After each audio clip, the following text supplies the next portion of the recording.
Probably like you, I heard about the trends online. But then I actually started seeing it in my patients, and it really caught me off guard. It was mostly young men in my clinic who were telling me that they were spending more and more time analyzing their faces, placing a higher and higher focus on their physical appearance. They would tell me that sometimes they spent hours a day looking at their face, trying to find ways to find flaws, fix flaws, basically optimize their appearance. And of course, this is driven by an online trend called Looksmaxxing. So today as a psychiatrist, I want to look at this trend, analyze it from a mental health perspective. I also want to talk about how it's likely affecting the psychology of more than just young men, but our entire society in general in subtle ways that you may not be aware. At the end, I want to go over some strategies to help unhook from this type of trend. But for those of you new to the channel, welcome. I'm Dr. Robert. I'm a board-certified psychiatrist.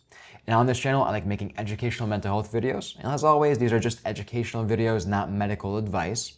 And if you are experiencing any mental health symptoms, please seek the care of a local mental health provider. And for those of you who aren't aware of what this online trend called Looksmaxxing is, let me walk you through it, or at least my understanding of it. It seems to be driven by certain influencers online, on Instagram, TikTok, other platforms. And it's basically young men trying to optimize their physical appearance. They really fixate on certain details of their face, bone structure, how they compare to others. There's a lot of other things that go into it, but the underlying message is this.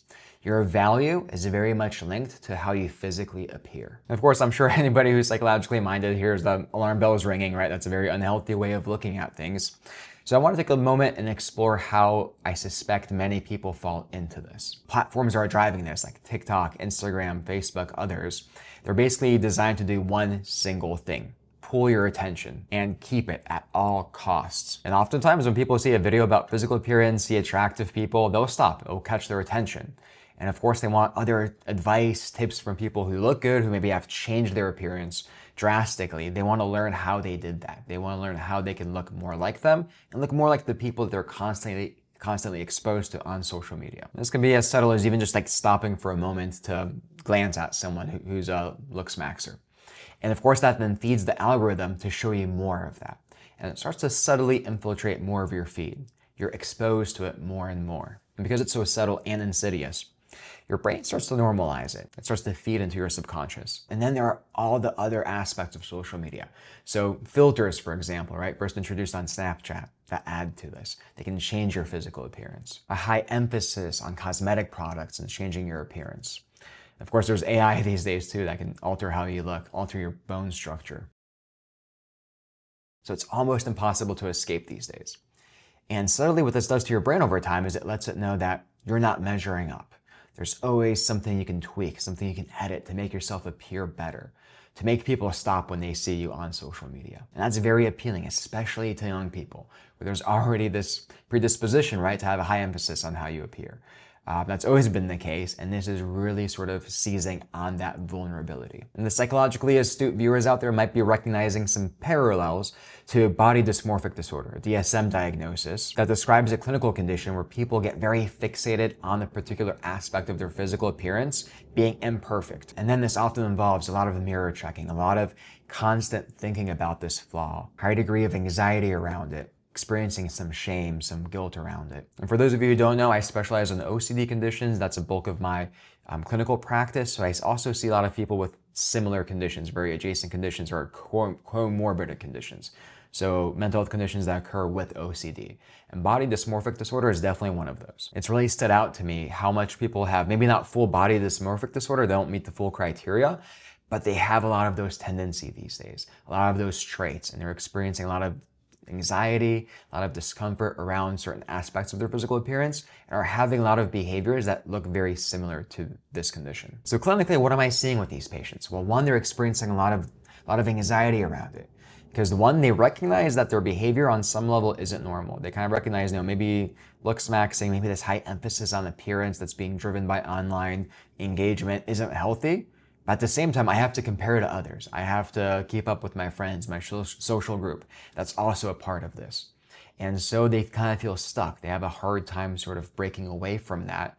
And I don't blame them. But next, I want to talk about why young men in particular have become so vulnerable to this. Of course, we don't have 100% proof and answer, but here are some suspicions that many mental health providers, including myself, are wondering about. And one is just the isolation among men. There's been a lot of literature recently coming out about the growing isolation in young men, them feeling alienated from opportunities, falling behind in society, struggling with employment. We suspect that may make them more vulnerable to online trends, a sense of meaning, a sense of cohesion with other people, kind of focusing on the same thing. They're constantly being delivered this message online. If your life isn't going well, it's because of this. You aren't doing this right. You aren't focusing on this enough. And then here is the solution. I have the solution. Let me tell you what you have to do. That's the message they're being exposed to through Looksmaxxing content. But it offers a seductive, clear, simple solution. And just to step on my soapbox real quick, I think this is one of my big pet peeves with social media, especially Instagram, TikTok, anything with shorts, even YouTube shorts, which I post on. Definitely my peeve there is that they offer these sort of simplistic, quick answers to things. This is why this is happening. This is what you can do. Here are some tips, some facts.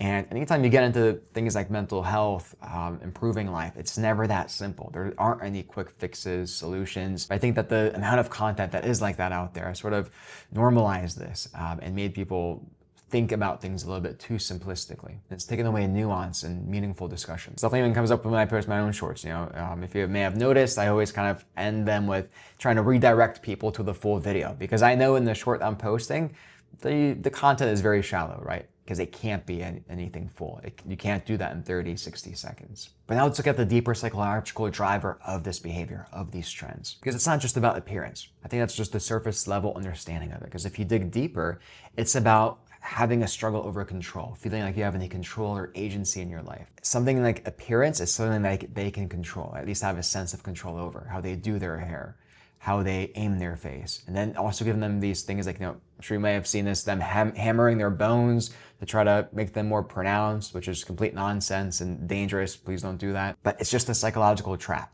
It's telling you you have a flaw and you can control it. And by controlling it, you can improve your life drastically.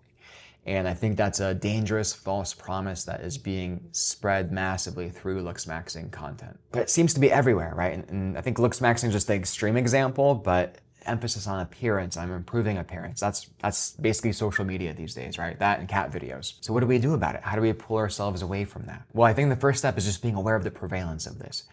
Being aware of how this is pretty much everywhere. You pull up any social media app, a few seconds in, you'll see something being focused on appearance. Someone trying to harness your attention with unrealistic standards. So once you recognize it, next step is regaining a sense of controlling your attention, or at least taking the control away from these third-party platforms. Of course, one answer would be very simple, right? Just stop social media and everything improves. I do think on some level, if everybody could do that, sure, that would happen, because I'm fairly convinced that at least a good chunk of the problems we're seeing in mental health these days is the consequence of social media.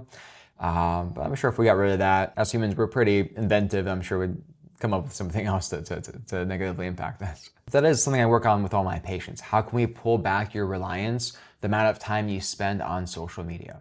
Because without that, I don't think these things can improve that much. The two real integral things are re-engaging in the physical real world, real relationships, working on your values, or at least being aware of some values that aren't tied to appearance and that you can take actions towards. And then two, pulling back from social media use in the first place. And something I work with my patients with body dysmorphia disorder, OCD, is just being okay with imperfection.